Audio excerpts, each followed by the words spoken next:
I appreciate the opportunity to address you today on behalf of the Troika. 12 years after independence and 18 years after the comprehensive peace agreement, the South Sudanese people have yet to see the prosperity they anticipated would follow. Such prosperity can only come from economic growth of the type to be discussed at this conference. Growth that is diversified, inclusive, stable, and sustainable.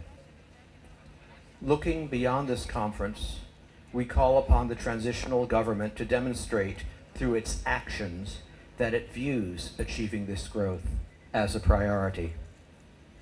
To demonstrate that this is indeed the case, the transitional government must establish an environment that is conducive to effective development assistance and responsible private sector investment.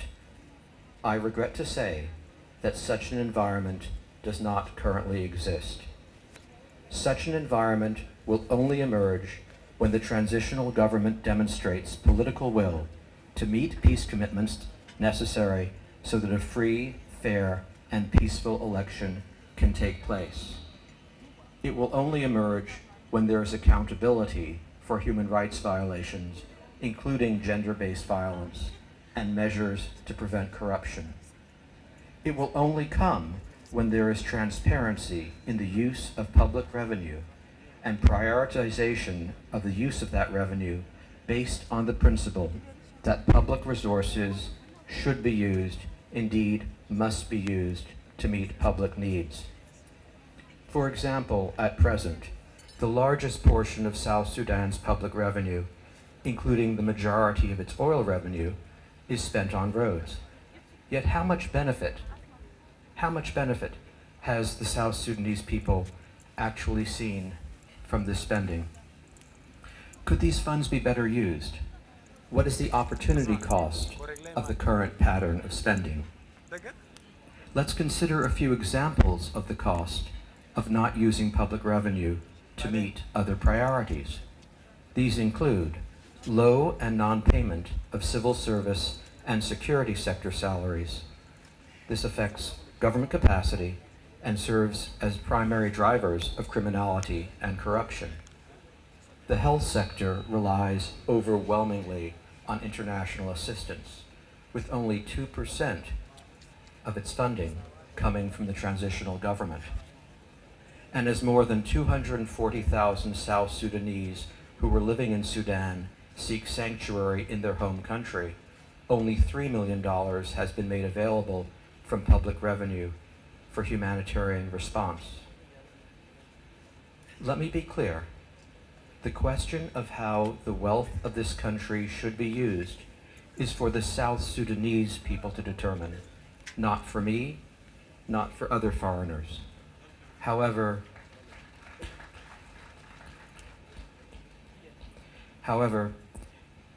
as the representative of a donor country, as representatives of donor countries, we owe it to both our own taxpayers and to the South Sudanese people we seek to support to call on the transitional government to prioritize its use of public revenue in a manner that treats the South Sudanese people as its priority.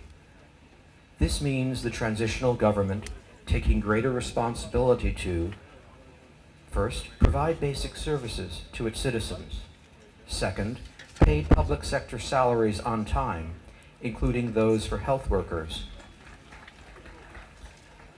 teachers, and security forces in a transparent and accountable manner. The transitional government should also increase its contribution to the health sector and to humanitarian assistance to its people who are in greatest need. The Troika countries, Norway, the United Kingdom, and the United States, have contributed substantial assistance to support the South Sudanese people for decades. Our support for the South Sudanese people's aspirations for a better future remains strong. So is our conviction that the driving factors that obstruct economic growth in this country are in the hands of the transitional government to address. These factors can be reversed if the transitional government meets its peace commitments, introduces transparency and accountability, and prioritizes the use of public revenue to meet public needs. By doing so, the transitional government will demonstrate the diversified, inclusive, stable, and sustainable economic growth that can bring prosperity, great prosperity to South Sudan, is indeed its priority. The South Sudanese people deserve this. Donor countries expect this. The history of sacrifice the South Sudanese people endured on their way to independence calls upon all to support this. A path to a better and prosperous future requires this. With your permission, Honorable Undersecretary, I would like to share personal thoughts I have had as I followed the news of the performance of South Sudan's basketball team in Manila.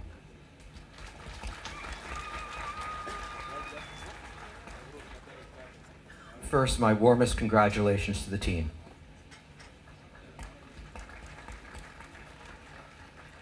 The pride of South Sudanese people of all backgrounds in the team's performance is clear. At the same time, I remain concerned that the funding allocated for the basketball team by the transitional government exceeds the amount that has been made available for humanitarian assistance. As I read the news and heard from South Sudanese friends about the team's performance, my thoughts turned to another time and place in my own past. I thought of the 1988 Olympics in South Korea, which I watched religiously. It was a time of great pride for South Koreans in their country's place in international sports. But it was also a time of pride in so much more, due to South Korea's evolution from an aid-dependent country emerging from a traumatic history of its own, a traumatic history of occupation and war, to a major prosperous world economy, a donor nation, and a model others aspire to follow. The Olympics also occurred the year after South Korea held the election that established the strong and flourishing democracy it enjoys today. It was widely noted at the time that South Koreans who watched the Olympics in 1988 took pride in their democratic success as well. So while I extend my congratulations to South Sudan on the basketball team's performance, it is my deepest hope that the South Sudanese people will, like the South Korean people and so many other peoples before them, soon be able to take pride in their country's democracy and prosperity as well. Thank you.